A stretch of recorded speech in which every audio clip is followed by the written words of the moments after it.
Hi guys, আসসালামু আলাইকুম। আশা করি সকলেই ভালো আছেন। তো আজকে আমরা দেখব যে দাগ নাম্বার অথবা মালিকের নাম দিয়ে কীভাবে আপনি জমি বের করবেন।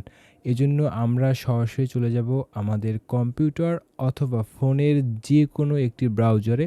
আমরা ব্রাউজারে গিয়ে টাইপ করব land.gov.bd লিখে আমরা যখন সার্চ দিব তখন এখানে দেখতে পারবেন ভূমি মন্ত্রণালয় বা ভূমি তথ্য বাতায়ন।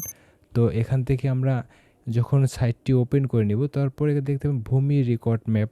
আপনি ফোন অথবা কম্পিউটারে সেম সিস্টেম বা সেম ভার্সন পেয়ে যাবেন। তো এখান থেকে ভূমি রেকর্ড ম্যাপে আমরা যখন ক্লিক করে দিব দেন এরকম একটি আমাদের সামনে পেজ ওপেন হবে এবং এখান থেকে আপনি আপনার বিভাগ সিলেক্ট করে নেবেন।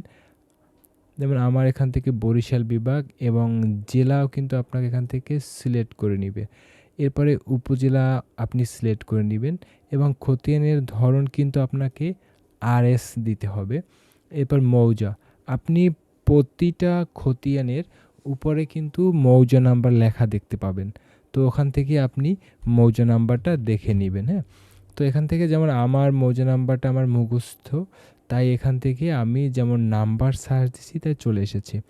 এরপর এখান থেকে খতিয়ান নাম্বার যদি আপনি টাইপ করেন তাহলে কিন্তু চলে আসবে। এরপর এখান থেকে নিচে দেখতে পাচ্ছেন অধিকতর অনুসন্ধান। যদি আপনি এটাতে ক্লিক করেন তখন কিন্তু 3টি অপশন আপনার কাছে চলে আসবে। খতিয়ান নাম্বার, মালিকের নাম এবং দাগ নাম্বার দিয়ে কিন্তু আপনি এখান থেকে সার্চ দিতে পারবেন। তো সেম আমি একটি প্রথমে দাগ নাম্বার দিয়ে সার্চ দিয়ে দেখি। তো দিলাম পর দেখুন 2টা কিন্তু এখান থেকে খতিয়ান চলে এসছে। তো আমরা যদি এটাকে ওপেন করতে চাই তাহলে আমাদের এটার উপর ডাবল ক্লিক করব। দেন আপনি দেখতে পাচ্ছেন এখানে কিন্তু খতিয়ান নাম্বার, তারপর এখানে সবথেকে হলো আপনার জমির পরিমাণটা এবং মালিকের নাম কিন্তু চলে আসছে।